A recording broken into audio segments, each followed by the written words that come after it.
Bonjour, nous sommes aujourd'hui au World Series de Renault, donc sur le circuit Paul Ricard, donc au Castellet. Nous sommes avec Patrick Tambay.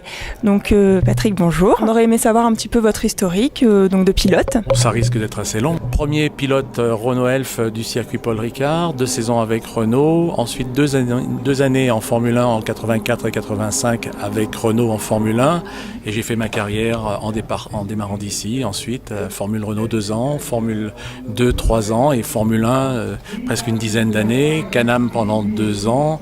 J'ai roulé pour McLaren, Renault et Ferrari. J'ai gagné 2 grands prix, une vingtaine de podiums, des Paris-Dakar, une passion depuis 40 ans indéfectible. Ça aurait pu en 84 être formidable, mais on a eu quelques soucis de gestion de la réglementation sur le plan de la consommation d'essence, mais une belle période de ma vie.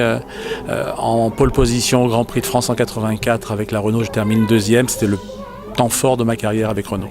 Et votre avis donc, sur les courses qui se sont déroulées donc, pendant ces 2 jours de World Series? Le public de la région du circuit Paul Ricard a été sevré, interdit de circuit pendant 10 ans.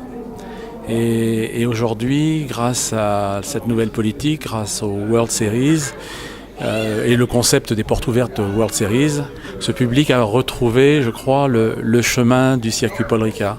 Ça prend un peu de temps pour retrouver ses habitudes. Une génération a perdu ses repères et les a retrouvés ce week-end, je crois, au circuit. Il a découvert des installations extraordinaires. La politique de porte ouverte a cela de bon que tout le monde a pu se déplacer sur l'ensemble du site et se rendre compte que bien c'était un merveilleux circuit Paul Ricard. Bien sûr, il n'est plus ce qu'il était il y a 40 ans, mais il est prêt, il est totalement prêt. La démonstration est faite aujourd'hui qu'il est prêt à accueillir un Grand Prix de Formule 1, un Grand Prix de Formule 1 qui manque beaucoup à notre pays.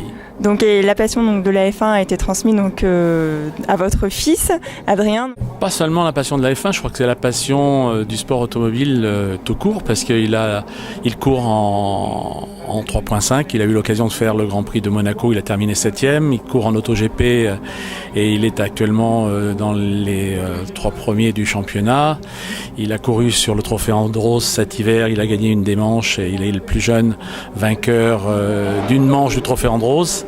Il a couru en électrique, il a fait le rallye de Monte-Carlo l'hiver dernier, il a terminé 18e et 3e en deux-roues-motrices. Donc je vais lui fournir l'occasion, lui donner l'opportunité de découvrir le sport automobile dans sa plus belle expression, c'est-à-dire d'être ouvert et capable de s'adapter très rapidement à tout type de conditions de piste, tout type de machine, d'être le plus capable de s'adapter donc à tout ça. Donc c'est lui qui est la locomotive de la famille, c'est lui qui motive tout le monde, il nous tire en avant, on ne pourra pas faire le travail pour lui, donc c'est à lui de faire démonstration de sa volonté, de sa détermination, de sa pugnacité, son appétit à être le meilleur et à y parvenir. Enfin, il est passionné.